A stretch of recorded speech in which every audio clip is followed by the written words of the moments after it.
Welcome to the Joe Schmo Show and my special podcast in response to the Ben Shapiro Gavin Newsom interview that was done on Gavin Newsom's podcast.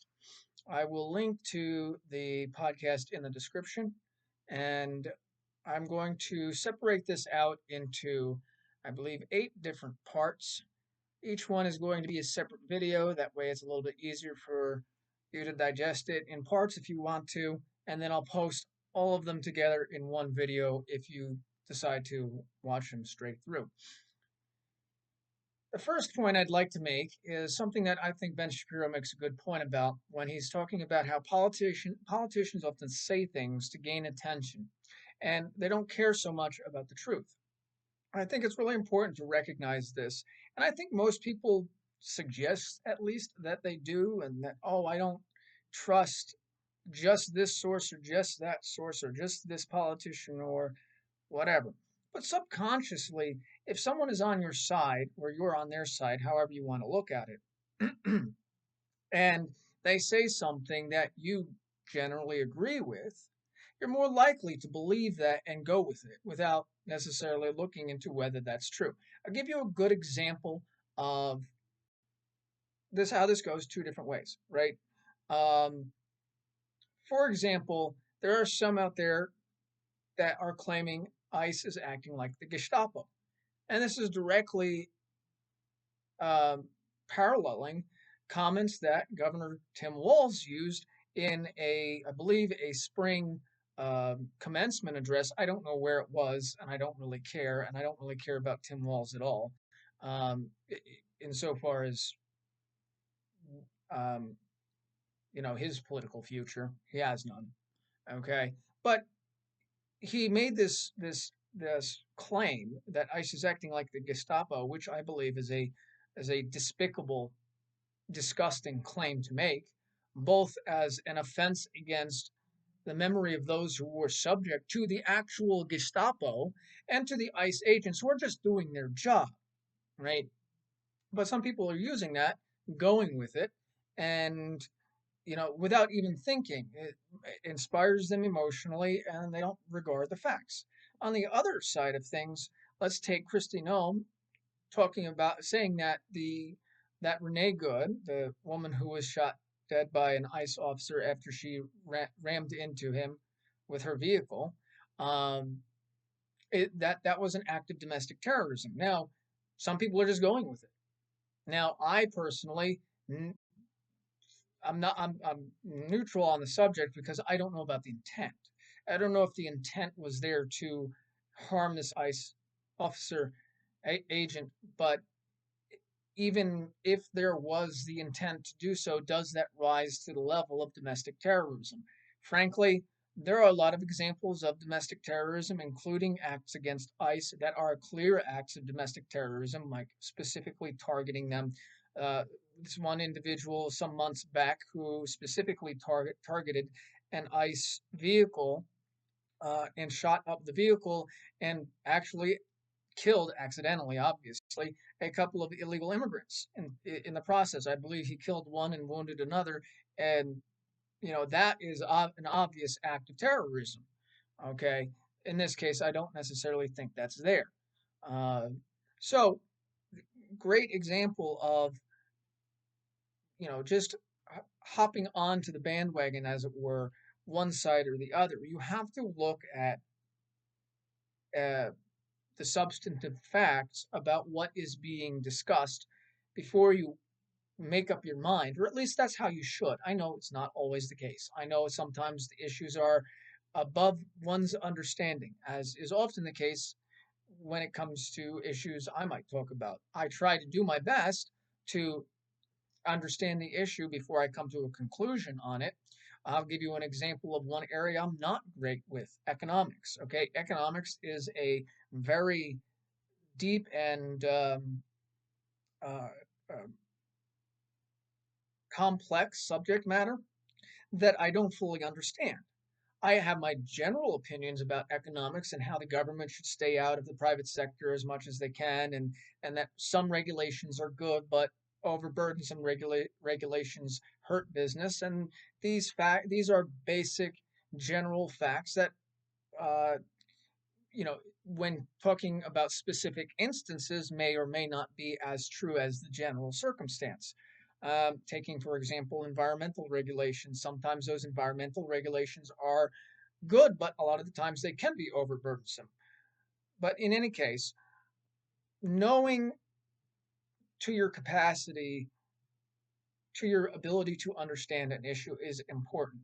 And acknowledging when you don't know all of the facts to make an opinion, and to acknowledge that, at least to yourself, certain elements, certain voices uh,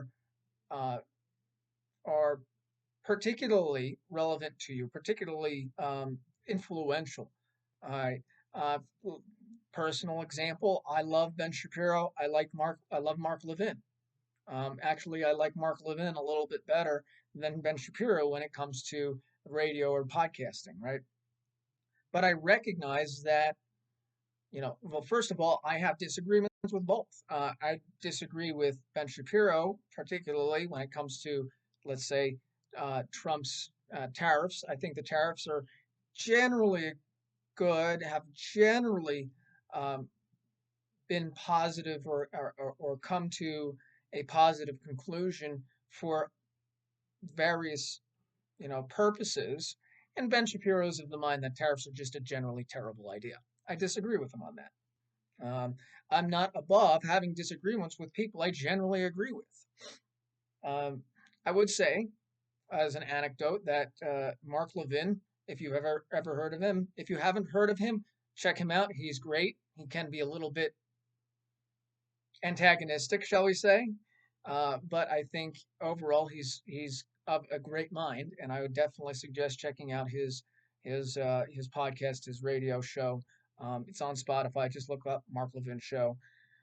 But in any case, I think that one of the biggest problems we have in our society right now is just this ignorance of uh, you know basic facts. Okay, so for example, when you discuss the shooting of Renee Good by ICE, and people are claiming the ICE officer wasn't hit. Well, I mean, you can look at least two of the three angles where he definitely clearly was hit.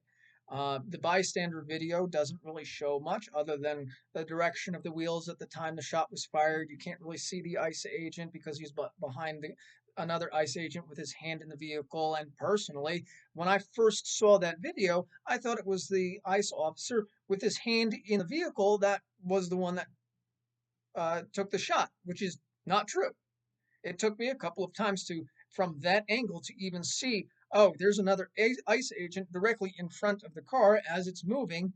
And even later, did I even look at the wheels, and the wheels clearly are spinning on ice. Uh, no pun intended, actual H2O ice.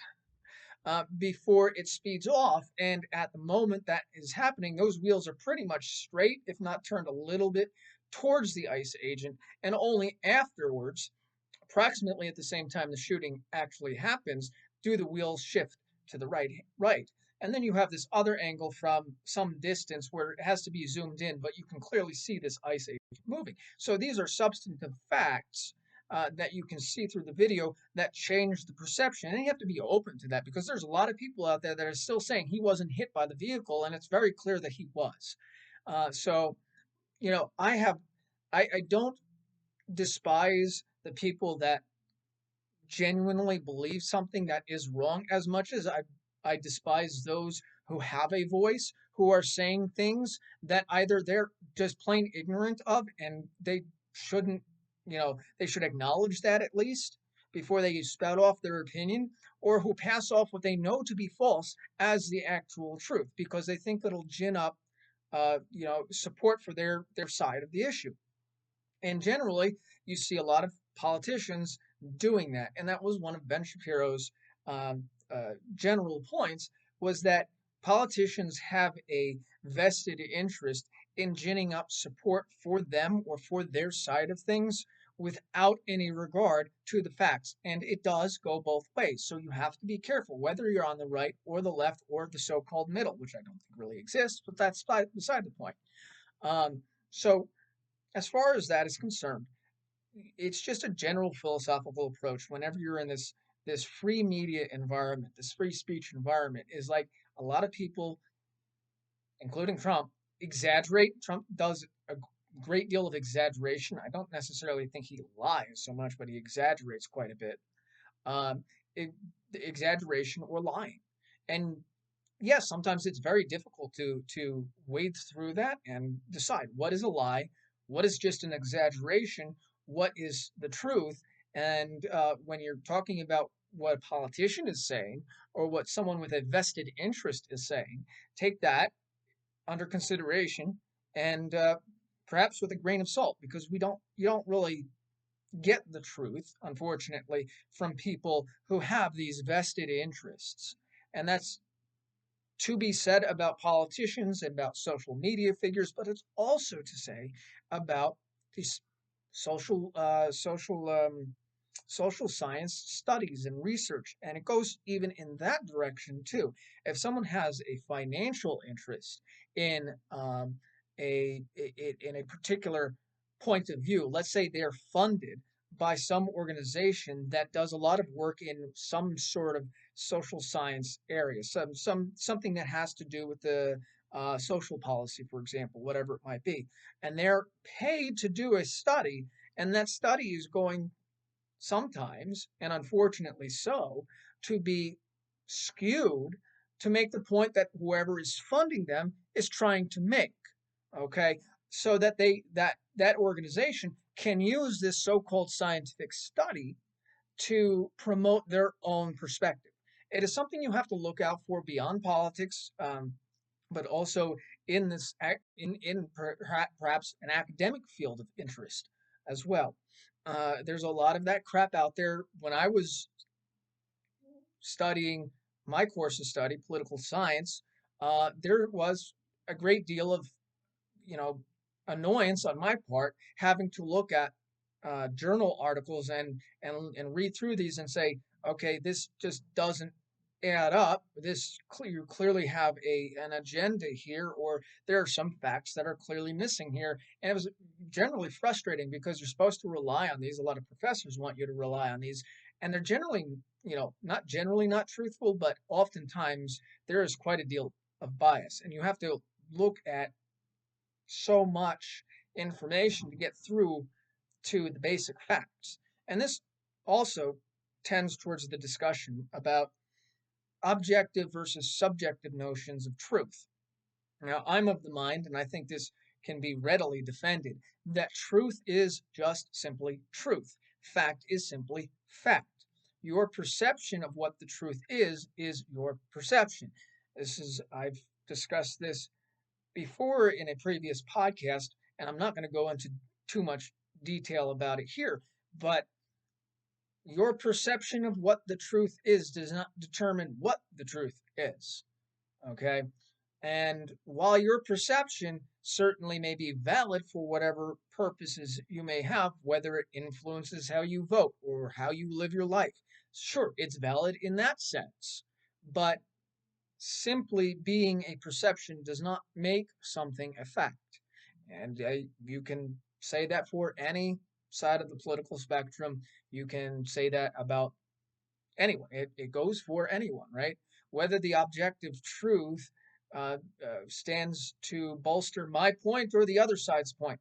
Doesn't matter if the objective truth is the objective truth. My perception, your perception, might play a role in a discussion, a debate, how we view the world. Sure, that's where the validity of a perception is, but it doesn't determine what is a fact.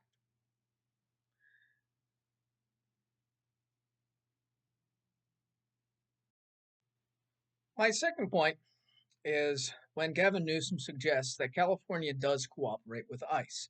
Now, he doesn't really go into too much detail and is pushed back by Ben Shapiro on this issue, but I'd like to get into a little bit more of a nitty gritty detail. So, SB 54, also known as the California Values Act, passed in 2017, limits the ability of California state law enforcement, local law enforcement, and jails to cooperate with ICE. It prevents the honoring of ICE detainers, and uh, a number of other aspects to the law.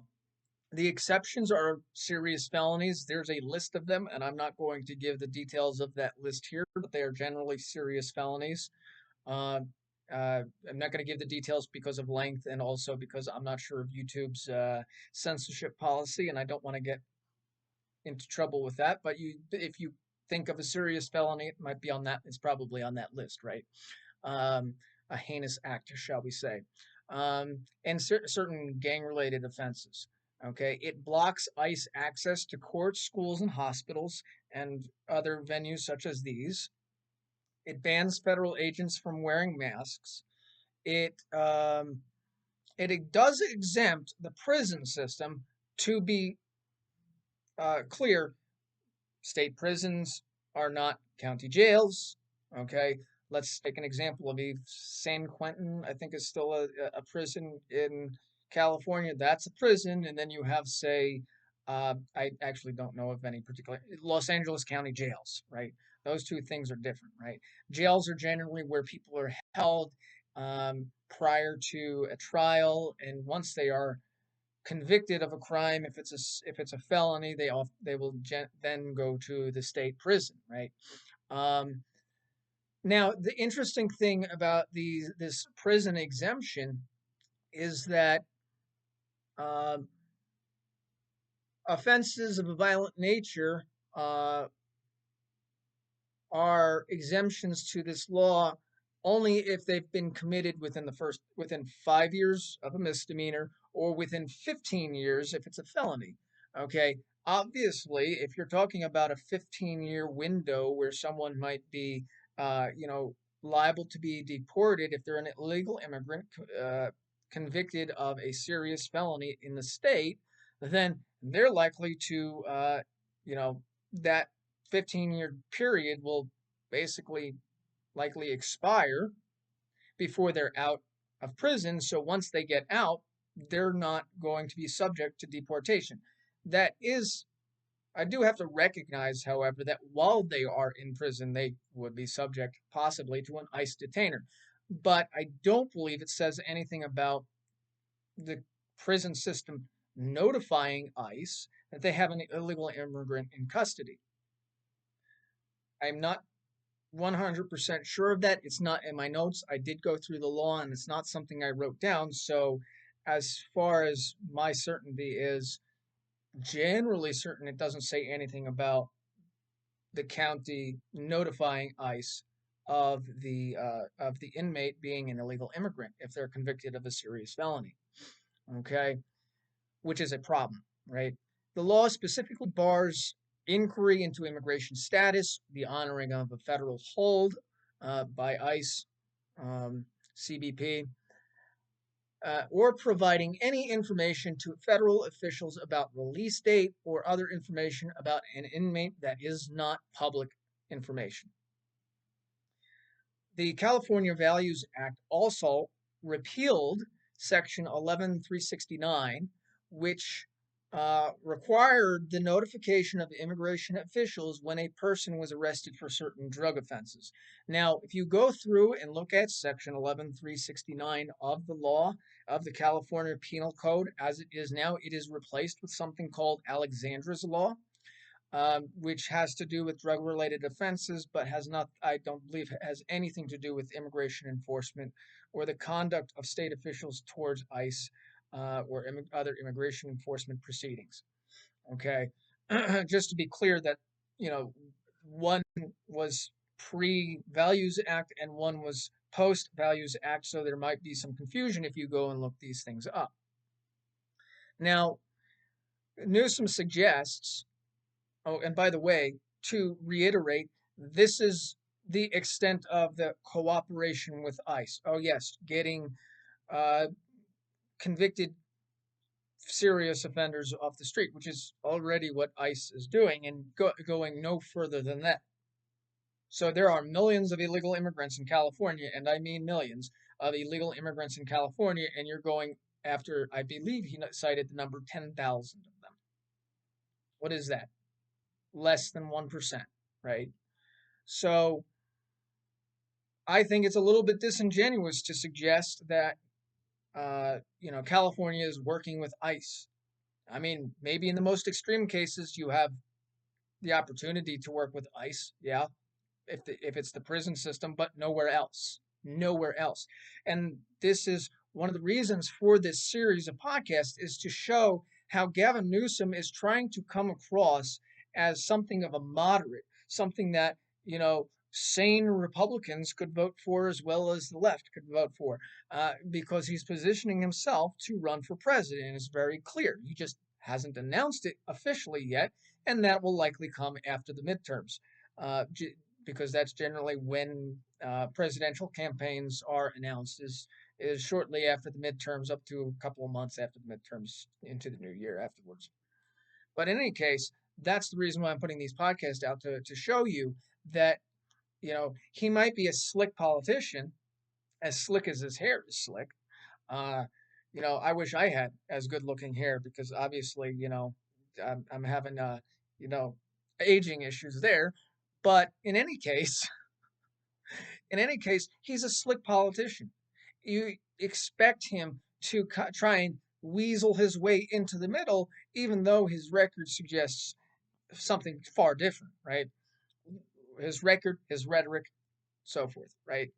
Now, one of the things that Newsom says, and I, I feel like a lot of people could agree with this on its face, federal law should be enforced by federal law enforcement agencies. Okay, fair enough. If it's the federal law, then it's not up to the state to enforce it. Sure. But here's my problem. First of all, why are you getting in the way of ICE agents? Why are you getting in the way of immigration enforcement? And particularly, Mayor Karen Bass in Los Angeles and in general, the Los Angeles political system has taken every effort to isolate, to shield illegal immigrants from ICE detention, which is absurd. You are actively flouting federal law and legitimate federal law enforcement operations. That seems to be some sort of crime. Does it rise to the level of insurrection? Perhaps, because if you are actively trying to prevent the federal government from conducting its statutorily obligated duties, then you're obstructing the federal government in that process, and that is a crime itself. It is extraordinary to me that the Trump administration, for all the things it has been accused of doing in terms of political opponents, has not acted against people like Mayor Karen Bass or Gavin Newsom or Governor Walz or Mayor Fry up until recently, on those last two, in regards to any sort of obstruction charge or insurrection charge, even though they seem to be quite within that red area of what kind of conduct is acceptable. All right, that's the first point. Why are you getting in the way then? And the second point is, why are you complaining when federal law enforcement is conducting these operations that are meant to execute the law, execute the federal law? Now, here's the thing. If you have a problem with immigration law, I'm saying you as the general, you as the person, you as the politician, whatever, then there's a process by which you can change that. And getting out protesters to scream at ICE and harass ICE, and in some cases run over ICE agents or use your vehicles to harm them or actually shoot and kill. I don't think I can use that word on YouTube. Then, yeah, that is a big, big problem. The avenue for you is to lobby for a change in the law. There's been some talk about reforming ICE. Okay, what do the reforms look like? I don't know. I don't see anything specific that they suggest, and I don't trust the left to do anything legitimate when it comes to reforming ICE, because I think all that means is castrating them and preventing them from conducting their statutorily obligated duties. All right.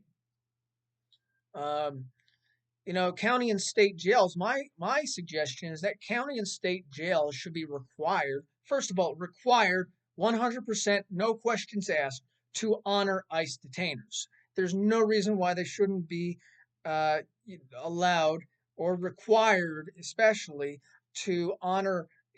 We need you to hold this person for such time so we can get there and pick him up because he's an illegal immigrant and he's going to be subject to deportation. Okay, fine. Period. I don't care what their legal status is in regards to the reason why they're in jail. If they're going to be released, then and there's a detainer on them, then they shouldn't be released until ICE comes and get them. That should be across the board. Unfortunately, the problem with that proposal is the same as the opposite side, the reform of ICE proposal, is that it would have to be passed by law. And in order to do so, you will need to deal with, the filibuster in the Senate and legislative issues. And this is one of the going on a little bit of a tangent. One of the issues with getting new legislation passed is that there's very, you have to have a larger consensus on a piece of legislation at the federal level to get it passed into law. And uh, because of the filibuster in the Senate. I'm not going to talk about the filibuster here. It's for another podcast, but it goes both ways because I already mentioned how your ICE reforms aren't going to happen, and my suggestion about detainers being honored, under federal law is not going to be passed either. Another suggestion I would have is that same thing along these same lines is that county and state jails and prisons should be required to notify ICE directly that they have an illegal immigrant in custody because that illegal immigrant may have, especially if they're in a prison, already know they have committed a crime, and so they are one of the groups of illegal immigrants that are legitimate. Well, everyone is legitimately being targeted, but is more subject to being targeted for deportation. Okay. Um, of course, again, this would have to be passed by Congress, and that's just not going to happen. So you're at an impasse here, and whatever your idea of ICE reforms are, maybe this can be paired with this sort of thing, so that yes, you might have less visible ICE enforcement on the streets, but when they get into the jail system, all bets are off. ICE is going to get you. I I don't necessarily think I would go for the reforms that take ICE off the streets so much, but it is something that may be a compromise. But is the left even going to go for that? And my answer to that is probably not, because you have the Tim Walz types, the Mayor Fry types, the Karen Bass types, the AOC and the Squad out there saying all the stuff that they're saying. Oh, this one's going to go a little bit longer. There's another point I want to address. So, one of the things I do think that Gavin Newsom has some merit in talking about is that sanctuary law uh, protects the safety, health, and education and of illegal immigrants. And these seem to be legitimate reasons for sanctuary policies. Now, I think it's generally appropriate. It's generally a good idea when law protects an individual's ability to have safety. What that means is, yeah, I don't think an illegal immigrant should be so afraid of deportation that they don't call the police when there's a violent situation or where there's a situation where the police need to be involved. Okay, um, because that just makes sense from a human perspective, right? So I think one of the answers to that is if someone is reporting a crime or a situation that requires police involvement, and they're not the subject, they're not the perpetrator of that crime, perhaps, then no mention of their legal status is necessary, right? So if someone is going to be a witness in a trial or is making that phone call, then I don't think you really need to delve into their immigration status, because you want someone, regardless of whether they're an illegal immigrant or not, to report crime, or if they are the witness to a crime and the only witness to a crime, you want them to testify if that's the way they can, that perpetrator can be put behind bars. So I think that's a good point on Newsom's part, but I think it can be pared down so that you're not over broadly protecting people for a legitimate notion when that can be contained to limit, the protection, so that people that should not be protected aren't protected from involvement with ICE, or deportation in general. Health. I don't really see where someone going to a doctor or maybe a state-run health clinic is ever going to be uh, in danger of uh, law enforcement getting, you know, uh, coming on to the point that they're an illegal immigrant. I don't think there's an engagement between law enforcement and health here. So I don't really think that's a legitimate um, concern so much, and not a legitimate reason for sanctuary policies. And then you come to education, and then you get to, a point about, education takes money. Are these illegal immigrants actually contributing to the economic benefit of the community? Generally, I would assume that most illegal immigrants are not paying taxes, or not as much in taxes as they otherwise would, unless they're like sales taxes and stuff where you don't, if they're, are they paying income tax, right? Are they paying into these systems that are designed to benefit the education system? Now, on a human level, the education of a human being is one is generally considered a right, and there's merit to that, obviously. So this one's a hairy issue. And again, I think it comes back to, is there an interaction between the school system and law enforcement to the point where this person's immigration status would be known to law enforcement and then subject them to ICE detention and so forth? Now, I generally come from the perspective that anyone who is here illegally should not be here. Okay. And I have already suggested a proposal by which this issue could be solved.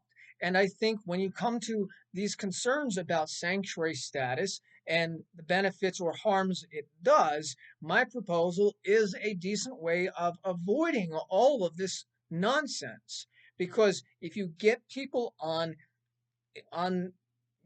the official record, okay, and they're on this probationary status, okay, then there's no reason for them to fear deportation in regards to, whether they're calling the police, or whether they're getting a flu shot, or whether they're sending their kid to school. If you're on this register already and you're protected to the extent that you're on this probationary period and doing what a decent human being should be doing in this country, so not getting involved with law enforcement to begin with, then you should have no fear of these things, and sanctuary policy becomes no, unnecessary, right?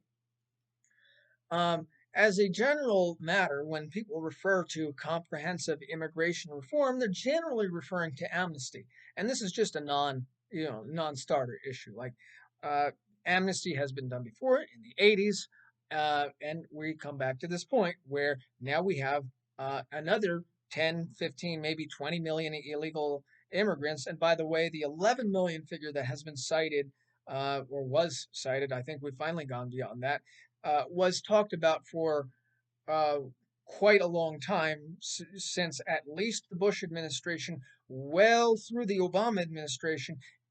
This number was cited, this 11 million illegal immigrants figure. Now we're getting to the point where it clearly is much larger than 11 million illegal immigrants, especially as a result of the failed border policies under the Biden administration, which let alone millions of people in this country. So when someone talks about comprehensive immigration reform, trying to sound like a moderate, just remember all that is amnesty, and that comes first. Amnesty comes first, and then this nebulous notion of border enforcement, okay, that we still have not made good on after 40 years after the this so-called comprehensive immigration reform that occurred in the 80s, right? None of that really came to fruition. So the same idea of whether this means anything other than amnesty is in question. Uh, Newsom doesn't, I don't think he mentions comprehensive immigration. Oh, no, he does, actually. I'm sorry. He does mention comprehensive immigration reform as that phrase, as something he supports. And again, this goes to the point it just means amnesty. It just means giving these people citizenship willy nilly without any indication of how long they've been here, whether they've been in the community for a significant period of time, their criminal status other than being a criminal migrant, and so forth. So I think that is something that should ring some alarm bells whenever you hear that phrase. Okay. The third point I wanted to make was Newsom's general claim that California is so much better in terms of a number of factors, economically and otherwise, than he says red states. Okay, and he gives a list, and I'm going to relay that here. He says California it has a better advantage in terms of health insurance rate, car insurance, home insurance, property tax, murder rate, wages, meaning wages are higher in California than in red states. Quote unquote productivity, I'm not sure how you're going to measure that one. More innovation and entrepreneurial opportunities, and more contribution to the GDP of the US. Now, Ben Shapiro's response is not going to be as in depth as mine because that's the whole purpose of these podcasts. I'm not just going to regurgitate what I heard, right? Um, is that some of these are aggregates when the per capita should be considered, and maybe consider per capita rates when those are not as relevant. And I'll give a few examples. Okay, so for example, on the health insurance rates, they're oftentimes dependent on how deep the state is involved in social welfare policy. The more the larger the health insurance cost is to the state, the less it is to the individual in terms of just that health insurance rate. So if, say, you provide uh, minimal cost health insurance to anyone making, say, under $45,000 in California, I don't know the actual numbers, and I don't care to go into depth about the California Medicaid system. Um, in this podcast. I might do that at a later time, but just giving a general example. Okay, so the health insurance cost to those individuals is going to be less because they're getting it subsidized by the taxpayers. But here's the thing, everything needs to get paid for, so the tax burden goes up on everyone to pay for that larger social welfare program, even though on the average your health insurance rates are going to go down for at least a group. And when you aggregate that, when you combine all of that and get the average, that health insurance cost is going to be less on average because the state is taking up a larger share of that burden. But again, and importantly so, that burden doesn't disappear.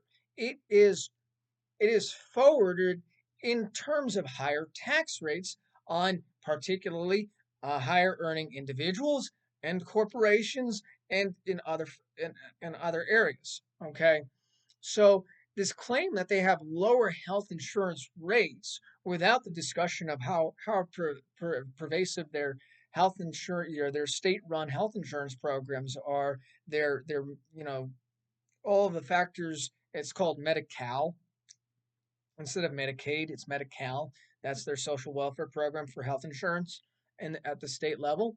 All right. And that's an important thing to consider is like, yeah, you can say your health insurance rates are lower on average. Is that due to the burden you're placing on the Medicaid program in your state, the social welfare programs in your state, and how much of that burden is then foisted upon those who don't even participate in the social welfare programs because they earn too much, or the corporations, etc. Okay, um, and then you can talk about that issue and the injustice as it is of these higher tax burdens on people that aren't even paying into the system, aren't even, I'm sorry, not even paying into the system, aren't taking advantage of the system, aren't incorporated in the system, shall we say.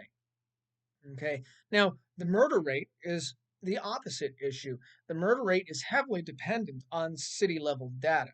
Actually, it's not the opposite. It's pretty much the same sort of issue. We're talking about uh, the health insurance rate being aggregated when you should look at it at a more granular, finer level. Same thing with the murder rate, taking the aggregate when you should be looking at the finer level.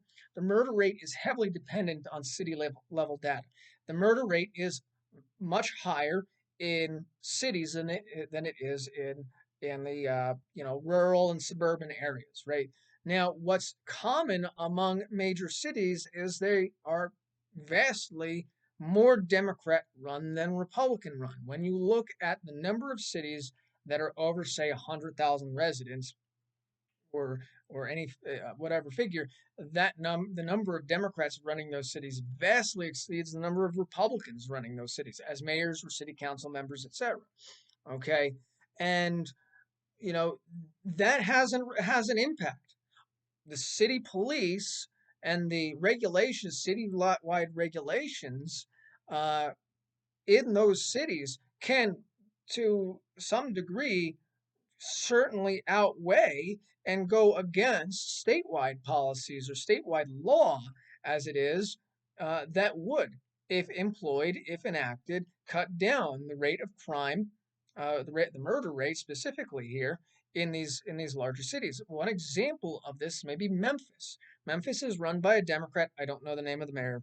Um, and their murder rate is extremely high. It's one of the highest in the country. But Tennessee is a Republican red state. Is a very red state. Uh, it has nothing to do with Republican policies. It has to do with how, in this case, a Democrat is running the city and allowing whether they need a larger budget for the police force, whether they employ some of these anti-police tactics. I'm not going to go into detail specifically, but just at a general level, you have to look at what the city level policies are that might be contributing to this. Another factor in his, he talks about the murder rate, but what is the violent crime rate? What is the property crime rate in California? All of these things, when you're talking about crime rate, you're just talking about murder statistics and ignoring everything else. That's a problem. You have to talk about, when you're talking about crime, everything that's involved, whether it's property crime, whether it's assaults, whether it's attempted murder, or the actual murder rate itself. All of these things are incorporated in a discussion on violent crime, or serious crime at least. Okay, now I didn't go into detail about where California's crime rate actually is. My general point is that he just points to one subset that might look good for him as governor, but without looking at the wider context of the issue. Okay, now to the point of wages, and this goes along with GDP contribution as well. Wages in California are high because they have a higher minimum wage, they have a higher cost of living. Now, this is true for a lot of states that have a higher cost of living. Means you need more in terms of wages to support yourself and your family, right? So this directly is going to contribute to higher GDP, because if you're artificially making more because your state's policies are so burdensome and regulatory that it costs more to live in that state, this is going to artificially inflate wages and, on a larger scale, the overall GDP of that state. So, for example, if you make $100,000 in California and you're paying 60% of that in terms of taxes and other living expenses that have a relation to taxes or state regulations, uh, whereas you might be getting, say, 50,000 in Alabama, but there's far fewer regulations and there's far fewer, the cost of living is so much smaller, maybe, right? So you might be more well off, again, using general figures, not specific data. You might be more well off making, say, $50,000 in Alabama than you are in California making $100,000. Again, general numbers, not specific, but that relation exists. That relation is true. And this contributes to the calculation of GDP per capita per state. California does have one of the higher, not the highest, GDP per capita per state. Okay, but that's in large measure because of the things that I just mentioned: the burden of government, the regulations, the cost of living, all of these things contribute to that. And so I think it is quite disingenuous to say that California is so great, we have such high wages and et cetera, when you're clearly overregulated and businesses are moving out of California because of regulations, and a lot of things are happening poorly to California as a result of the mismanagement. So I think when he talks about these various factors on a very general level and without regard to a specific context, he's using it in a disingenuous way to promote a point that may or may not actually be true when you actually look at the more relevant data. Um,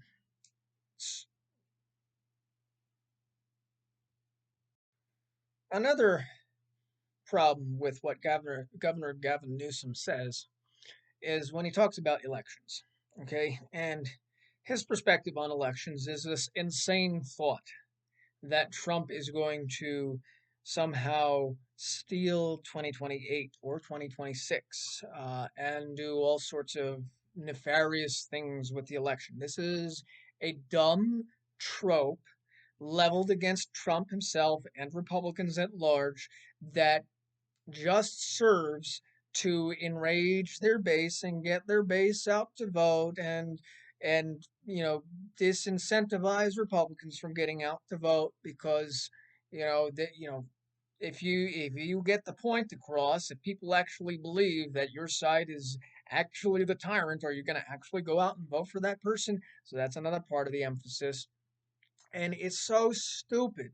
I'm sorry. It is the most ridiculous thing to suggest that Republicans are somehow going to steal 2026 or 2028. Now, let's talk about redistricting and gerrymandering. Okay, I hate gerrymandering. Most actual normal voters hate gerrymandering. A lot of politicians love gerrymandering. Why? Because it makes a lot of their seats safer. It locks in sometimes political power for one party or another, and both sides use it. Okay, I hate it. I think that races for the House of Representatives should be among the most competitive. Okay, you can't gerrymander the Senate because each senator is elected by the whole entire state twice every 6 years, or yes, twice every 6 years. Okay, I think I got that wrong. I think it's twice every 6 years. Anyway, they have two senators each for 6 year terms. I might be being stupid on the math, but anyway, that's beside the point. You can't gerrymander Senate elections. Um, but gerrymandering is certainly a problem. Here's a problem with the so called solutions to that. Now, California, now prior to Prop 50, I think it was Prop 50, which relegated this to the next redistricting cycle so that they could take advantage, it superseded the constitutional amendment so that they could counter Texas. So they're complaining in California, and Democrats at large are complaining about Texas redistricting. Now, get this, right? These are actual numbers for you. California has one of the most gerrymandered congressional district maps in the country, along with places like Massachusetts. Okay. Currently, the state has 82% Democrat representation in their House delegation. I believe it is 43 Democrats to 9 Republicans. Okay. Now, Texas, with a projected gain of 5 Republican seats as a result of their redistricting, will only have a 78% Republican representation. That's 4% lower gerrymandering before California even redistricts. And that is under a system in California that is supposedly independent. These independent commissions that are meant to design districts uh, that don't factor in the political, the partisan makeup of the district or the area and the state and whatever. So, I mean, my point is, yes, if you're going to complain about gerrymandering, then complain about both sides and recognize that the so-called independent commissions are a complete failure, and recognize that any process by which you try and eliminate the partisan contentions within redistricting, as the Virginia Redistricting Commission proves, is going to be very complicated and oftentimes end in deadlock.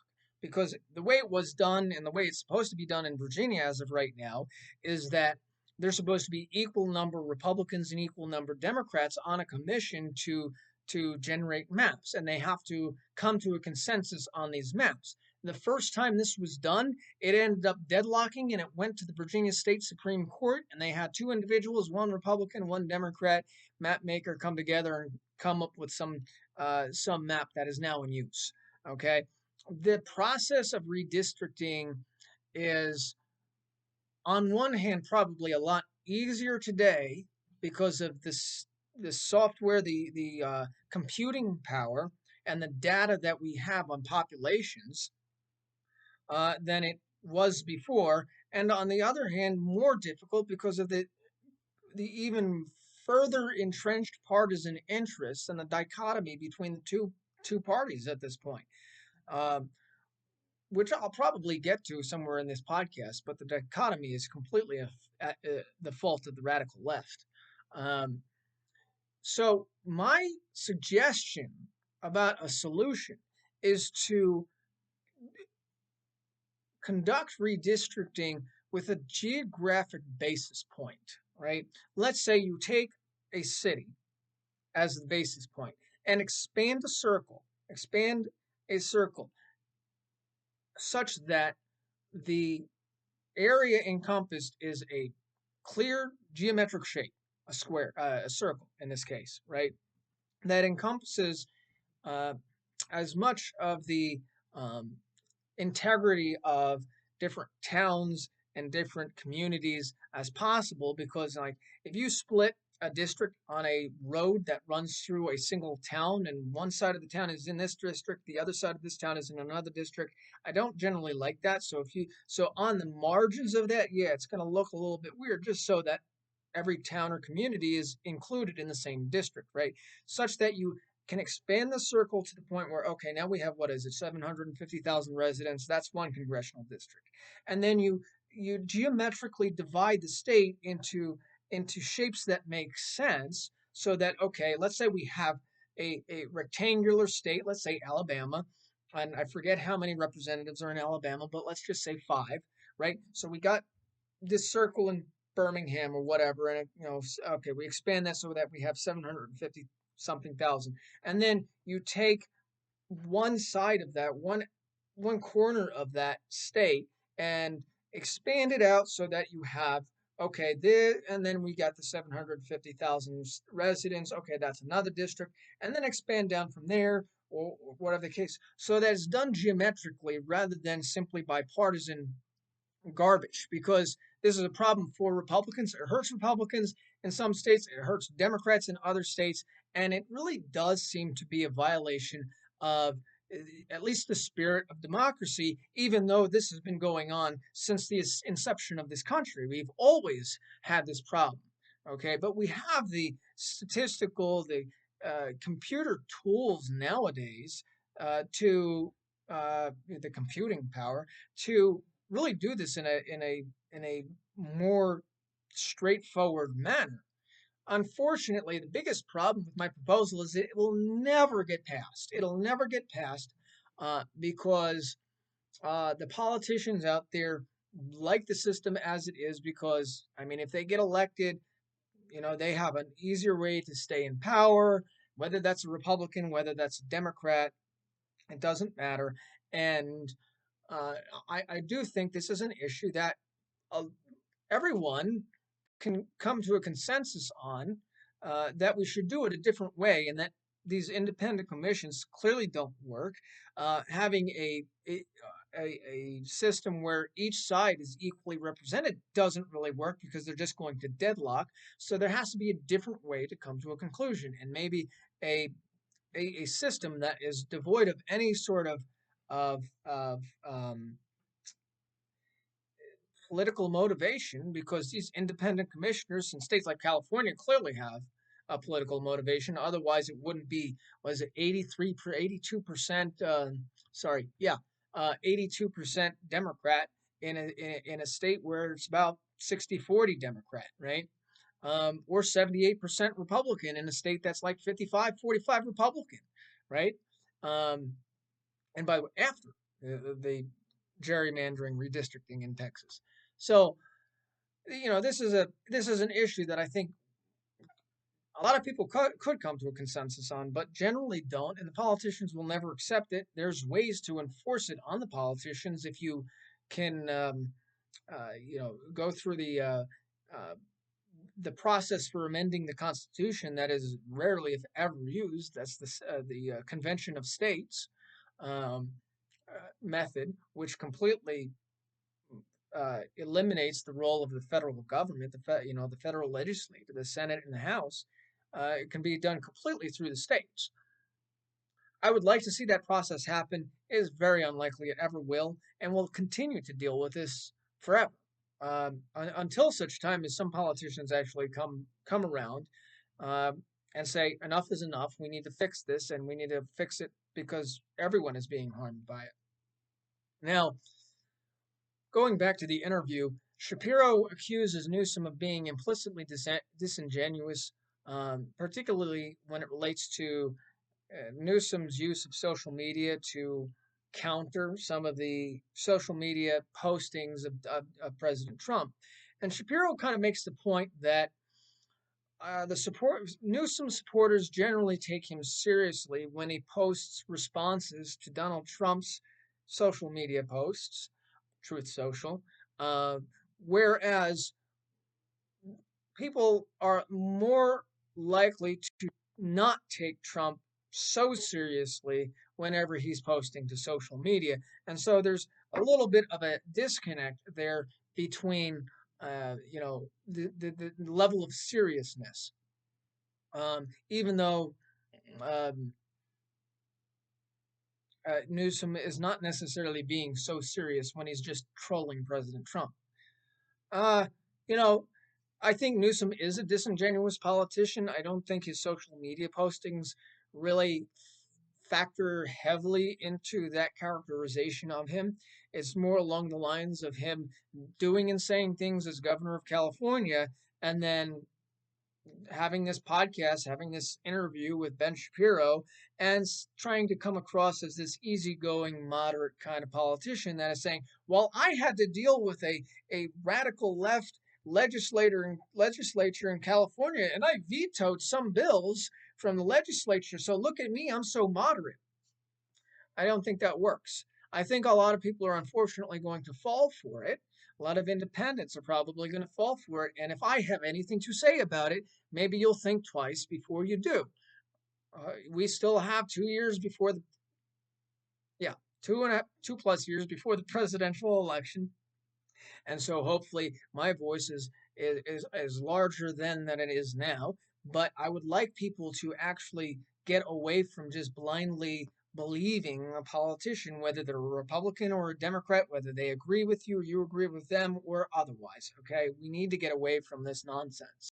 Now, to close out this section, I want to come back to a serious issue, and that is the claim that Trump is trying to have some influence over the elections that's nefarious. Okay. I don't even know what Newsom really means when he suggests that Donald Trump is going to try and steal the election, whether that's 2026 or 2028. Like I said, the redistricting, the gerrymandering problem is a problem, but it's not a problem solely of the right or the left. It has been used by both, and in some states, it is still, and these typically are Democrat states, it is worse now than the Republican states will be after gerrymandering. Okay. Um, so I think it's a significant problem to suggest that something so nefarious as stealing an election is occurring when you have no evidence to support this and are using it just to gin up opposition and support your own support and opposition to the other party.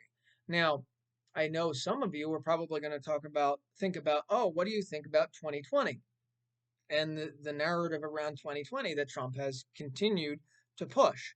And here's the deal: on 2020, there was no investigation, despite 500 plus affidavits being signed that people had seen irregular activity, seen fraud. I personally know of someone that told me specifically that they know they saw fraud.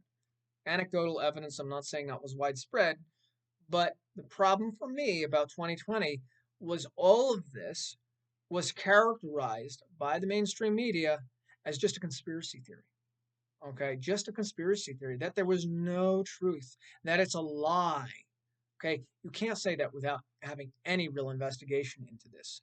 And for what it's worth, Arizona did do an audit of Maricopa County, and as far as I remember, I'd have to go back through this, there were tens of thousands of out of county ballots that were submitted to the Maricopa County, the largest county in Arizona, uh, in the 2020 election.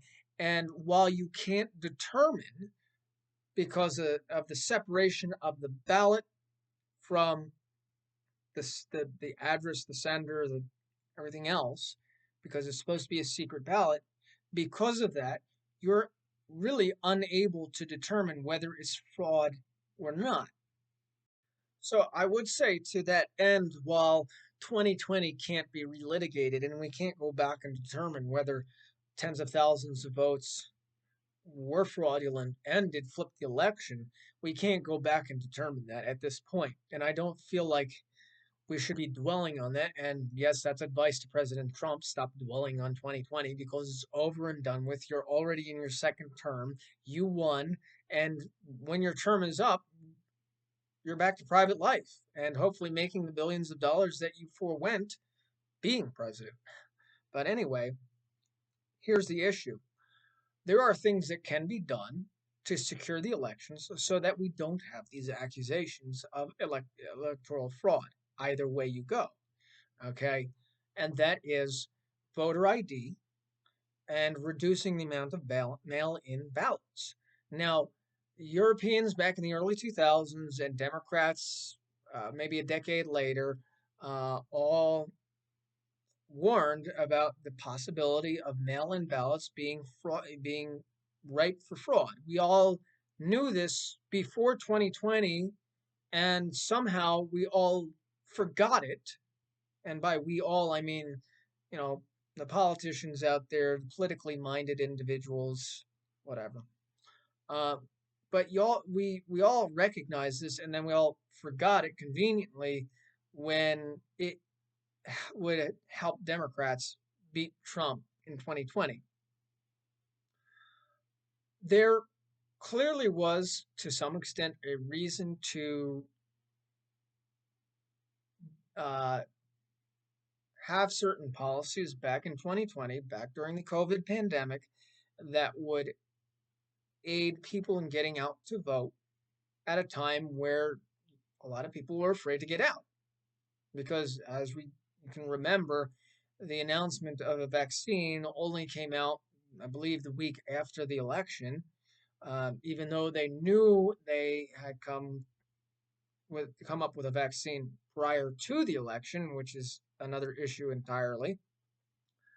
Um, but the mail-in balloting process is so ripe for fraud. And the way some states do it is just automatically sending out a ballot to an address on file for an individual. And we already know that these voter rolls are not well maintained either. Okay. So a three-step process. Now, in-person voting is probably the most secure. There is a question, there still remains a question about the connection to the internet of some balloting systems that leaves them open to the potential for being hacked. Not that there was evidence per se to suggest that they were hacked, but being connected to the internet certainly opens up, and every cybersecurity expert who deals with elections recognizes that fact. I actually read an article on MSNBC, of all places, citing election security experts about this fact, about connection to the internet being making election machines susceptible to hacking. Okay, so that should end permanently and across the board, right? Excuse me. Um, Voter ID, having a photo identification with you in order to vote is much much more superior, much better a method than signature verification. Because who's doing the signature verification? People that clearly do not have any expertise in comparing signatures. Right? Those poll workers are volunteers. They're not signature experts. They look at it, and that signature could be completely different. Your signature could be completely different from the one on file, and for maybe a legitimate reason, and they're just going to pass you by. All right. There's no real security in signature verification. Um, and even with computer systems that may attempt to do signature verification, there can be false positives, there can be false negatives. It's so much better to have a photo identification to in order to vote. The problem the left has with photo identification is it's somehow disenfranchising low income individuals, and they love to make the claim that it's disenfranchising minorities, which, if you logically extend that, you're suggesting that minorities are always low income people, which suggests to me some level of racism in that notion. If you claim that black people can't get a photo identification because they're poor, then you're a racist, because not every black person is poor. That's an idiotic thing to say. It's an utterly stupid thing to say. Furthermore, you can get a photo identification from the state for either no or very small cost. I think in Virginia it's $2 to get a state ID, $2 per year. Give me a freaking break. You can panhandle for $2 and get a photo identification. Give me a break. Someone will probably just give it to you, the $2. Okay. And I think in some states it's free.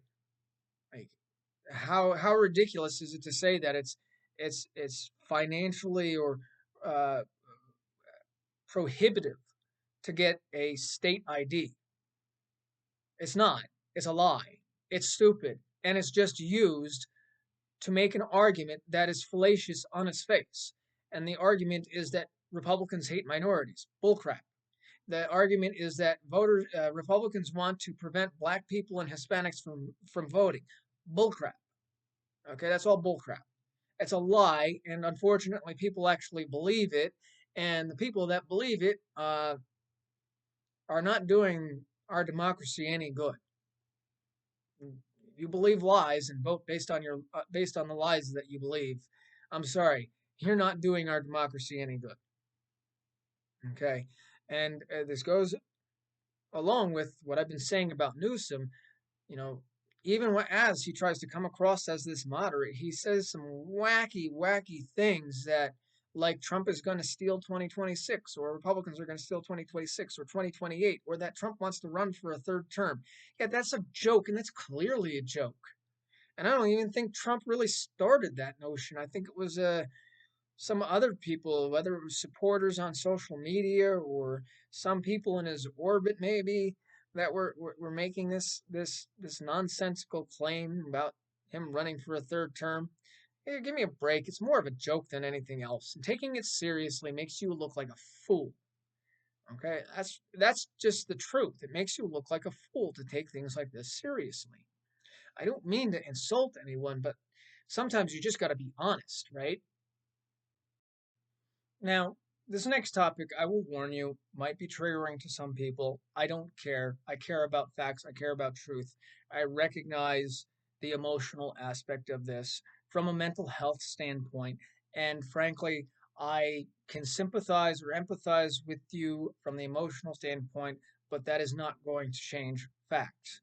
Now, obviously, or maybe obviously, I'm referring to the transgender issue, but to begin with, let me respond directly to something that was brought up in the interview between Governor Newsom and Ben Shapiro was the issues surrounding Charlie Kirk and his assassination. Now, I attempted to put up a podcast in the wake of the assassination. I had technical issues, so I had to delete it. Namely, somehow the audio never got recorded. And that's unfortunate because I was very inspired in the moment to put a podcast up. Let me be clear about what happened to Charlie Kirk. Who killed him? Can I say that on YouTube? Whatever. I don't care. They'll tell me if I can't. Charlie Kirk was murdered by a radicalized creep. Okay. And I have these notes written out. I wrote this extemporaneously at the time, but he's a radicalized creep who was living in some fantasy world, acting on a disturbed notion that his actions would protect a mentally ill person and mentally ill people in general, including the guy he was sleeping with. He was motivated by selfishness, a clear lack of values, and is another example of a growing list of individuals with connections to this persuasion, this transgender nonsense, that have lashed out in violent ways. These people are dangerous, a lot of them, and to ignore that fact is to ignore reality. To ignore the fact of who killed Charlie Kirk and what motivated him is a big problem with our society. I'm not going to address some of the wacky conspiracy theories that some who previously have been considered on the right, because they're just wacky conspiracy theories with no basis in fact. Uh, when you get down to it, this idiot, this hateful person, was motivated by a sense of identity, and not his own sense of identity, but the sense of identity of someone he was living with, that he was sleeping with. And let's be honest here, I'm probably going to have to put an explicit rating on this one, but in any case, the furry subculture is creepy. It's gross. Okay, it's an example of one of the things that society rightfully should be critical of and frown upon. This sense of sexual perversion, such as this, is harmful to society in general, even though we do tolerate things of this nature in society today. Generally, I don't want to be involved with someone that exhibits this sort of behavior. And on the transgender issue itself, it is a mental disorder. It is a recognized mental disorder, and transitioning is somehow supposed to be therapy for that mental disorder. Okay, that's a fact. That's a fact as to how it is perceived in the medical community. What is also a fact is that there are a lot of medical providers who profit greatly off of transgender surgeries, hormone therapies. It all makes money. Okay. So we have to look at it from that angle too, but not only.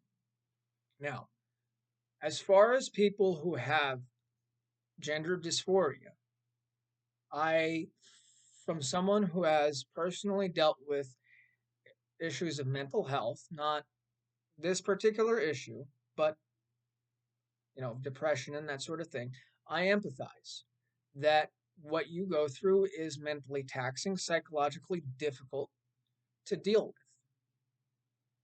That does not change your biological facts. And I think that the way we treat this issue is more harmful to these people than helpful. And that's not even to even start discussing the issue of whether, you know, children should be susceptible to these procedures. Okay. As it pertains to Governor Newsom's perspective on this, he clearly in this discussion is trying to take a middle of the road tack. He really just dodges the entire question of whether biological males should be playing in female sports. Now, the reason why we have women only sports is to give them a space for themselves to exercise their own qualities in sports, their own athletic abilities, and that's a good thing. Okay, when you start allowing biological males who even if they're on hormone therapy have significant biological advantages over women to compete in these sports, it harms this space as a woman's space. And shouldn't the feminists, the real feminists out there, be the loudest voices in opposition to this nonsense rather than people like me, a social conservative who hates this issue in its entirety? But if women's sports are supposed to be for women, then biological males have no role in them. Plain and simple. It should be plain and simple.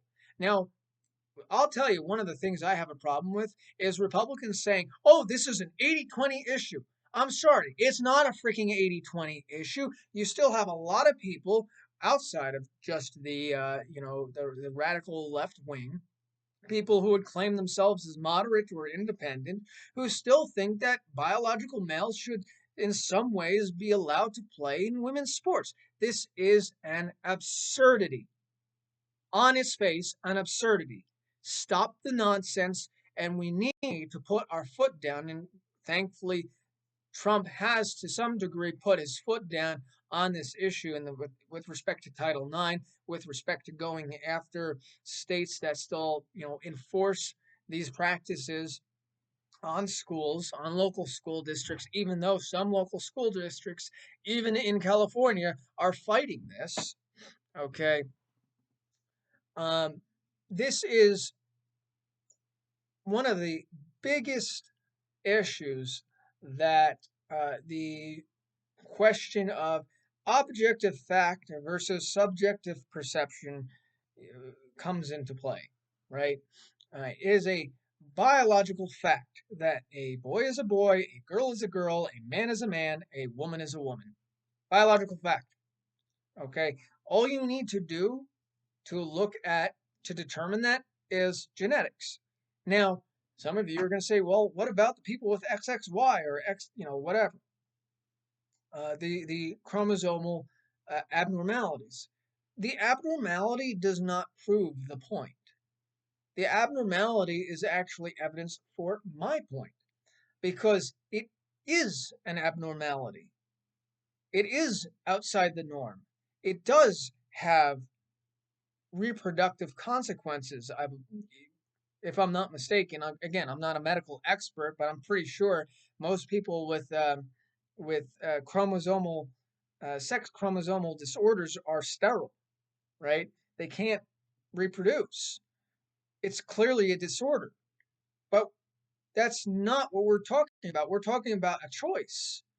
We're talking about people who choose to identify as something that they're not. They're clearly not. Okay, for whatever you know psychological reason they may have, and the psychological pain they go through, the psychological issues they may have, are legitimate issues. They're not being addressed the right way. Okay, and the more this issue is politicized, the more harm you're doing to them. Okay, it should not be a political issue, and I don't understand how transitioning ever became a therapy. It's like some people have a certain type of body dysmorphia where they feel more whole when they are missing one of their limbs. Okay, and so in some weird, uh, in some instances, uh, medical professionals have decided. I believe the examples are uh, in the UK on this one. I can come back and give a specific example of this, but it's something that came up during one of my courses in biomedical ethics. But one of the particular cases was a woman, I believe, in the UK who wanted to become uh, a paraplegic for whatever reason, a certain type of body dysmorphia. And to do that to a human being as a therapy for their psychological condition seems hugely unethical to me. It seems absurdly unethical to cause irreparable physical harm to someone because of a psychological condition that should be treated with maybe medication, talk therapy, other forms of therapy that a lot of people outside of this issue obviously, talk to therapists about various different issues, and maybe that would be helpful to these individuals. Instead, we go pretty much straight to let's just mutilate you and say you're something you're not. I think it's extremely harmful to the people that actually deal with gender dysphoria. Now, on a larger scale, uh, the left has has twisted words and redefined phrases to mean something that they're not, and to twist it so much that one particular word, gender, has effectively become meaningless in society. So, to this point, transgenderism isn't actually transgenderism. When you go to the point where you are carving up your body so that you look like the opposite sex and have superficially uh, a superficial appearance of being the opposite sex, that is more readily defined as transsexualism. And the whole notion that sex is different from gender, which is something they somehow rely upon to make an argument. Gender is merely the psychological and behavioral conditions, whether by social conditioning or otherwise. Some of it is biologically oriented, um, instinctually oriented, but in any case, that are sex dependent. Okay, that's what gender is. The two are inextricably linked. To be clear, the two are inextricably linked.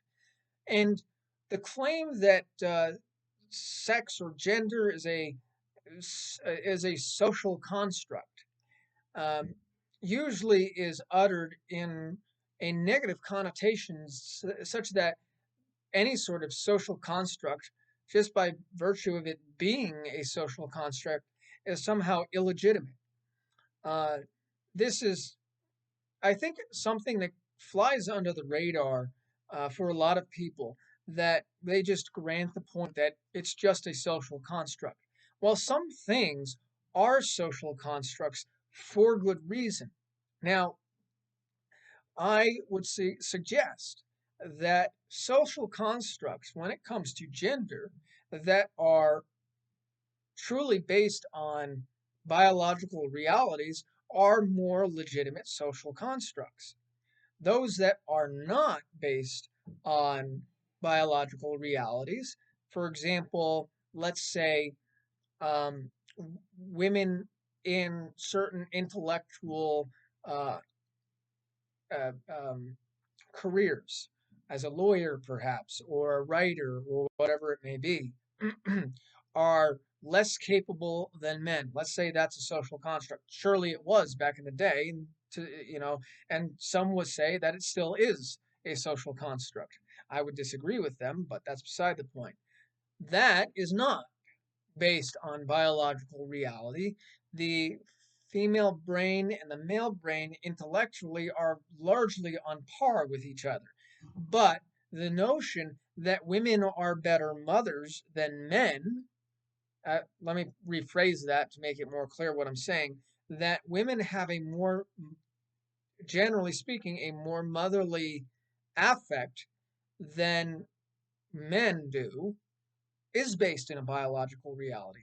And the social constructs that ask women to take up that role as the more motherly figure in a family are genuine social constructs based on biological reality and definitely more legitimate. Now, this is not me claiming that women should not, work outside the home, that women should just stay at home and be home at home mothers. I think something like that is well within a woman's right to choose whether she wants to be a stay-at-home mom. And by the way, those who frown upon stay-at-home mothers and think badly on them for whatever reason they may have, shame on you, because in today's world, being a stay-at-home mother is as much a choice a woman makes for herself as a feminist would like women to make their own choices in terms of career and whatnot. So shame on you, feminists who frown upon stay-at-home mothers. Uh, but back to the point, some of these social constructs are constructive to society, not destructive of any one group, male or female, whatever, uh, any one group's rights or value. And I'm not going to just shame women, feminists, for the notion that stay-at-home mothers are being frowned upon. Men uh, need to treat women better, especially young men. I think there is a large degree of negative attitude towards women among especially young men. I think this is a problem that has obviously it's been around for forever, sure, but it's exacerbated by social media. There's another whole topic to get into, and I know this is running a little bit long, so I'll just say that when we talk about these issues of transgenderism or women's rights and that sort of thing, they've been co opted by a political talking point, a they've been co opted by politicians and those with vested interests outside of the clear biological realities that exist, especially when it comes to transgenderism, and the clear, legitimate philosophical reasons for gender roles in society. And this is an element of feminism that has been building up since the 1960s, probably late 1950s, with second wave feminism into the third wave feminism, to the point now that feminists are defending biological males posing as women. And I don't think Gavin Newsom really comes off as much of a moderate when he kind of just like stays out of the issue, tries to back off the issue and take no part in it. This isn't to get even into the point about the parent's role in a child's well-being that he specifically suggests that, is up to teachers to decide.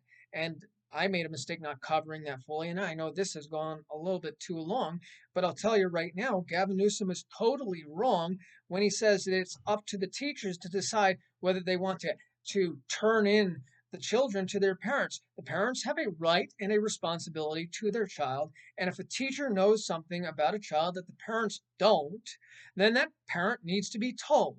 Now, if there is a situation where the home life is dangerous, that is a separate issue, and that is an issue for child services. And if there is a potential for harm there that the teacher is aware of, yes, there's a process to go through by that. But that should not include whether a father and mother where one parent is frowns upon homosexuality or transgenderism or is going to treat their son as their son even if their son thinks they're their daughter. Okay, that is not uh, a harm to a child that requires child protective services to get involved. And if they do so, I think that is a huge violation of parental rights. And that is certainly something Gavin Newsom does not agree with. And it is not a moderate position. And the next topic is an issue I'm annoyed with. And that is the topic of conversation of affordability. This buzzword that came about well after the Biden administration and its utter failures that the left should recognize as failures, but continually does not and blames on Trump, uh, is one that Democrats are trying to capitalize on so that they can expand or win back the majority in the House in 2026 and potentially cut down Republicans' lead in the Senate. It's just a political issue. It's a political buzzword. It's meant to gin up support for the base, and they really have no uh, substantive response to quote unquote affordability. So let me put into perspective my own perspective, anecdote as to the affordability issue. Okay. Groceries, for example, I know early on in Trump's administration, we had a problem with egg prices, which was a result of actions legitimately taken under the Biden administration to be more clear, there was an outbreak of bird flu in some populations of chickens, and to make sure that didn't spread, a lot of the chicken population was culled so that it wouldn't spread. This directly resulted in much higher egg prices, and this was near the end of the Biden administration, and I'm not going to fault Biden for taking an action to protect our, food security. Okay, it was the right thing to do, right? To contain a virus that needs to be contained. It's a deadly virus, and certainly has a concern of spreading to the human population. Although, as of right now, it hasn't done so in large measure, thankfully. So, in any case, groceries, if you haven't noticed, have come down in price since Trump's taking office. Um, these prices, aside from eggs, were, with the exception of coffee, by the way, but that's a different story. I'm always hopped up on coffee myself, and I was upset at seeing outlandish prices for a can of coffee. That's for sure. In any case, um, the prices of most groceries have gone down, albeit not as much as a lot of people, most people would like. And yeah, it definitely affects people with a moderate to lower income than than others. And I would suggest that's a lot of what the affordability issue um, is geared towards. Uh, I do think that the actions taken by the Trump administration to reduce inflation has helped reduce the cost of groceries. Um, on one hand, you had the inflationary crisis during the Biden administration. that has been significantly reduced during the Trump administration, but we have some ways to go because that just doesn't disappear overnight. Okay, what caused the inflationary crisis was government spending. Okay, everyone liked getting money, free money from the federal government, but that money ended up becoming almost worthless when you have like what 20%. I don't think it was 20% inflation. I'll be generous. What was it? 8% inflation um, under the Biden administration, and frankly, in some things like groceries, it was higher than that for certain for certain foods.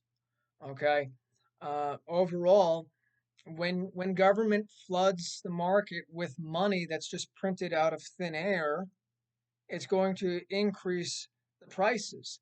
And it doesn't increase wages automatically, and oftentimes it has no impact on wages. So in the end, obviously, as wages stay at a certain level or increase as they are right now, increasing at a certain level, but that inflation rate may be countering that. If you have a 2% wage growth and inflation is over 2%, then you're not making money, you're losing money. You're reducing, you're in effect losing wages, or reducing the extent that your wages go, right? So uh, that's the fundamental problem here. When Democrats talk about affordability, what is their solution? Their solution generally is for the government to do more, not less. But the whole reason for the problem is that the government was doing too much to begin with by handing out, COVID money during the Biden administration, when we already had the vaccine and the COVID crisis was slowing down to the point of it was ending, right? And he was still handing out money like it was free candy. It's ridiculous, utterly ridiculous. Now, Trump, in his term, is not immune from this criticism. Um, I do think while states were shutting down businesses and a lot of people were out of work, and I was one of them for a couple of months, but I was lucky because I was working as a delivery driver at the time, so I came back to work before a lot of other people did.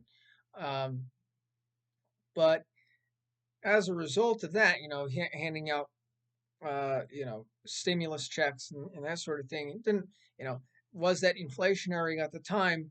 I mean, considering the downturn our economy went through, I think at the time that was more reasonable than when our economy was pretty much on fire in a good way, uh, as the Biden administration was coming into power, and then he just ends up starting to hand out even more money. And this just was one of the causes of the inflation crisis. Other causes were um,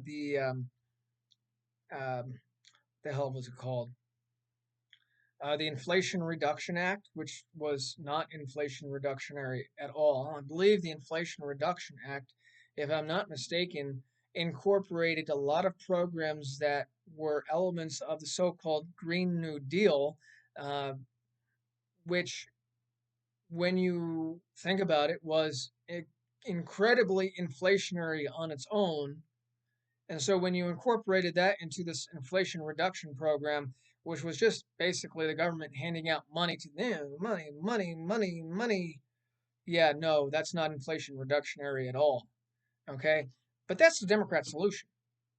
That is the Democrat solution. The government should do more. Government should guarantee universal basic income. Government should make sure you have health insurance. Government should blah blah blah. Government this, government that. No, that's just going to make the issue worse. Now you have Mamdani in New York, and by the way, this has been tried elsewhere, that wants to it's not nationalized because it's just a city, but wants to make grocery stores government run, government operated grocery stores. The hell? Like what good is that going to do? You're going to artificially reduce prices, but that's going to be subsidized by taxpayers, which means taxes go up. Okay. And not only that, but A lot of that because you can't increase taxes to the amount that they need in order to do these programs. So a lot of it just runs on debt. And the more debt the country has, the worse our fiscal situation, the more inflation goes up because we got to print more money to cover the debt. And as I said in a previous podcast, economics is not one of my strong suits, but some of these basic facts are understandable. Okay? More government money, more inflation. Less government money, less inflation, as a general rule. Okay? More government involvement in regulation and things of that nature, the more prices increase. Okay? Because businesses have to cover the cost those regulations incur on the businesses. And you can get to a point where regulations become so burdensome that businesses close and you have less choice in the market, which means that prices will rise even as a result because the less choice in the market, the more the business can artificially raise its prices. So the solution to prices being too high is more businesses in the market, less government regulation, and more austerity by the government in its spending. Where can you cut spending? This is one of the reasons why Doge was a great idea. I don't think it's really continuing at the level it should be, but cutting waste, fraud, and abuse is one of the obvious ways to cut down on government spending. Of course, all of the Democrats, and I'm sure Newsom was a part of this, although I didn't actually look this particular point up, were so opposed to Doge, and even to the point where they were claiming that Doge was illegally or nefariously involved in the Social Security Administration, and that it was such a problem that they had access to some data, even though they uncovered a lot of fraud.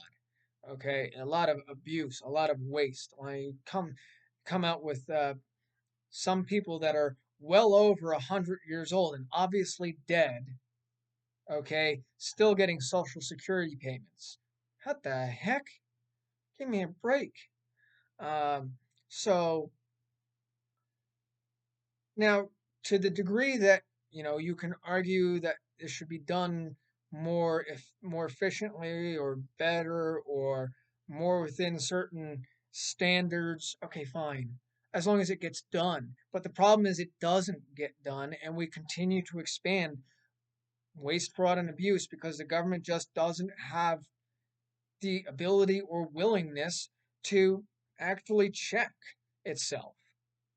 Okay, I would suggest, this might seem counterintuitive at first, but I would suggest a division of the federal government, um, as small as possible, that checks through the finances of organizations like Health and Human Services, like the Social Security Administration, like the Medicaid block grant system. All of these things, and the states that get federal funds should also be part of this system. That they audit all of this consistently over time, on a rolling basis, to eliminate that waste, fraud, and abuse. Because even if this program costs $1 billion and you're eliminating tens, hundreds of billions of dollars of this, then it pays for itself, right? So I think that might be a decent solution that eliminates the question of whether an outside quasi-governmental agency that was created on a whim, is more on the outside than actually a part of government, is getting involved in this. Okay, fair enough. So maybe there's a way to empower uh, the a more vociferous check about waste, fraud, and abuse. Unfortunately, as I have said, you cannot expect Democrats to even for a moment think about doing this because the more government spending, the more people are reliant on government, the better it is for them because Democrat liberal policies generally want more government influence. That's one of the differences between right and left, right? Um, They generally want more people on government assistance and a larger social welfare state. And it goes against their very ideas to have some sort of check and balance on whether these programs are even efficient. Even though I think even in that sense, if you want an expanded social welfare state, it makes perfect sense to cut waste, fraud, and abuse because then you have more money to go a longer way. So it would actually benefit the leftist idea of social welfare programs, or at least the liberal idea of social welfare programs, if they were cutting waste, fraud, and abuse, because then that means you can put more, like I said, that money goes further. Uh, as far as Gavin Newsom is concerned, he's a standard liberal guy. He wants a large social welfare state, large social welfare programs that, and unfortunately in California, that to a large degree covers illegal immigrants, which increases the burden on the California government. They're running a budget deficit. If you include this non-discretionary spending like the social welfare system they have there, um, sure, he claims he has a balanced budget, but that's only balanced when it comes to discretionary spending. These are uh, spending items that are outside of social welfare payments because social welfare payments are independent. They're determined on an on a basis of uh, you know entitlement claims, right? If so many people claim an entitlement that is guaranteed to them through the state law, then that increases the the required spending of these organizations, which is why it's called non-discretionary. It's not up to really the state to determine how much these actually cost. All right. And so, as I'll come back to this point real quick, when you talk about affordability, you really want to avoid the government being more involved with your life because that's only going to make things worse. Now, I'll finish up with two more relatively minor points. The first one being Ben Shapiro's point about U.S. involvement in private industry. So, as an example, President Trump has gotten the U.S. government involved in a share of certain corporations in in in a quid pro quo kind of situation where we'll give you these we'll streamline the regulations process or whatever it might be. I believe Intel is one of these companies. Um, the oil companies might be another example, maybe considering Venezuela, right? Um, we will streamline this process for a share of your company. Now, it's a minority share, so the government isn't actually running these companies. They're only gaining a certain amount off of the profit of these companies, which on its face looks like a great idea because now the government has an outside source of revenue other than just taxation.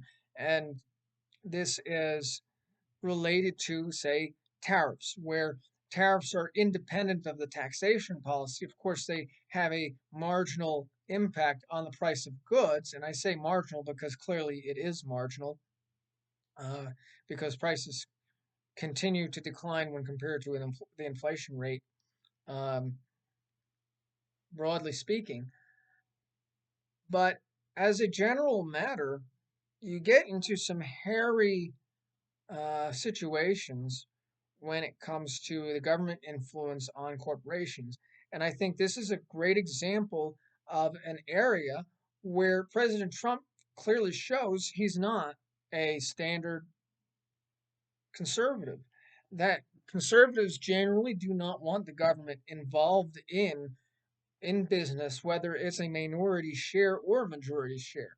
When you get to the point of having a majority share and running the company, making the decisions for the corporation, then that starts to look a little bit like communism, actually. Uh, or not necessarily communism, because the political side of that may not be there. Mercantilism or um, something of that nature, as far as an economic system is concerned. I believe there are examples. I think South Korea may have been one of these cases where this was the modus operandi for the government corporation relationship for a long period of time.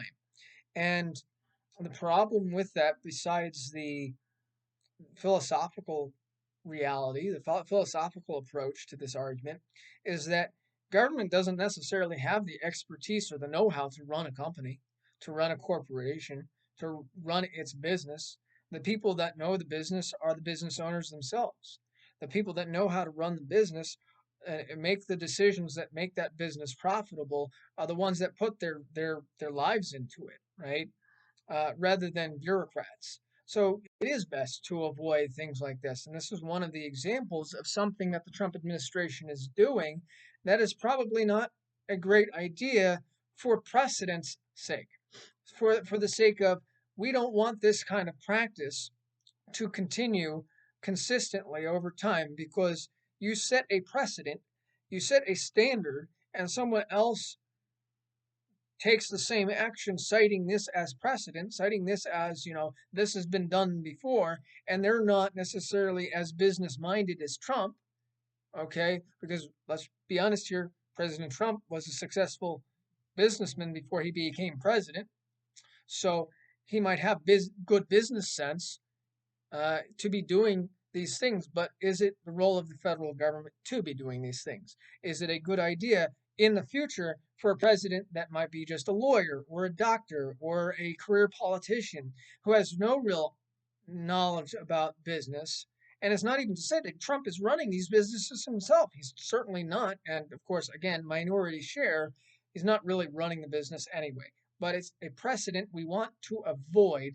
And I think it's something that the Trump administration needs to scale back on, needs to, not do. Okay. And the deals that they have made should be formatted so that they, run out in a certain time frame. Because again, the federal government shouldn't be involved in doing things like this.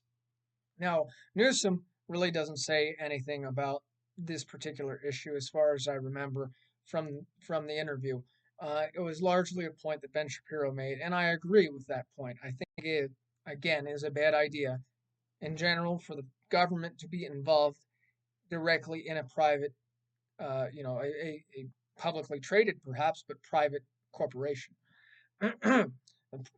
We have some cases where this generally isn't true. Utilities are public-private partnerships to a certain extent, and some of us have had issues with the utilities companies and their effectiveness and rate setting and all of that. And you can clearly see that the government role in these companies may be a problem in and of itself, but the very nature of the business and the public nature of some of these resources complicates that concern. In general, that isn't the case with, say, Intel. Manufacturing computer chips should have no aspect of government intervention beyond government contracts for certain products that they need for, like, the defense industry. And so I'm not going to beat that point with like a dead horse, but so my last point is that is one of foreign policy. And if Gavin Newsom is going to run for president, we have to take a look at what his approach to foreign policy is going to be. And frankly, we have no clue. We have no clue. I'll suggest that in this statement he made, he was lying because I looked into this. He says that he had no problem saying that the Iran nuclear facility strike was unbelievably effective and the right thing to do. He suggested that he made a statement at the time to this effect. I went back and looked, and maybe there's a statement out there. It's not on his social media. It's not in an official document or official statement, but he said absolutely nothing to the effect that he supported the strike on Iranian nuclear facilities in June. I believe I miscited the time frame of the 12-day war in a previous podcast, saying it was July. I'm not sure why I get those 2 months confused, But when I say the July War, I'm actually referring just to the 12-day war, which was in June. And I'm still very confused as to how I'm getting that wrong, but let this be my correction. In any case, um, Newsom's foreign policy approach is completely unknown. We don't know. All I can tell you is that when it comes to foreign policy as it relates to things that are closest to our homeland, immigration, immigration enforcement, uh, things of that nature, obviously he's going to be very lax. You're not going to see any ICE enforcement. You're going to see a lax border again because the border wall. I don't know if the border wall is being built. Doesn't seem like it is. I don't know what's going on there, but the border is now far more secure than it's ever been, thanks to President Trump. And you can guarantee that the Democrat will not continue that. Absolutely will not continue that. It's one of their bugaboos, and it's absurd, but it's the truth. Um, and in a later podcast, I'm going to talk about the new Virginia governor and how she turned on a dime, uh, went from being a moderate to being a radical Democrat again. But that's for another podcast. As far as foreign policy, it is probably something that the American people do not look at as much as they do other issues. And that's part of why this part is so short. But it is something to consider. And something I personally consider a problem for me because the front runner for the Republican nomination is obviously J.D. Vance. Whether he actually is the Republican nominee for president in 2028 or it's someone else remains to be seen, but he is the front runner. And one of my biggest issues with him is foreign policy. I believe that, I mean, it's very clear he's more isolationist. He doesn't really want to have an aggressive foreign policy that puts that President Trump has showed he's very well, uh, comfortable doing, pushing our interests abroad, uh, and for good reason, but also avoiding those entanglements that everyone has started, has come around and started, you know, complaining about Iraq and Afghanistan for better or for worse, for intellectual honesty's sake or not. You know, there's very few people out there that are going to say, like I do, that the Iraq war was justified and the Afghanistan war was justified, and the biggest problem was that we didn't stay long enough. Very few people are actually going to say that. Actually, I'll amend that. It's not that we didn't stay long enough.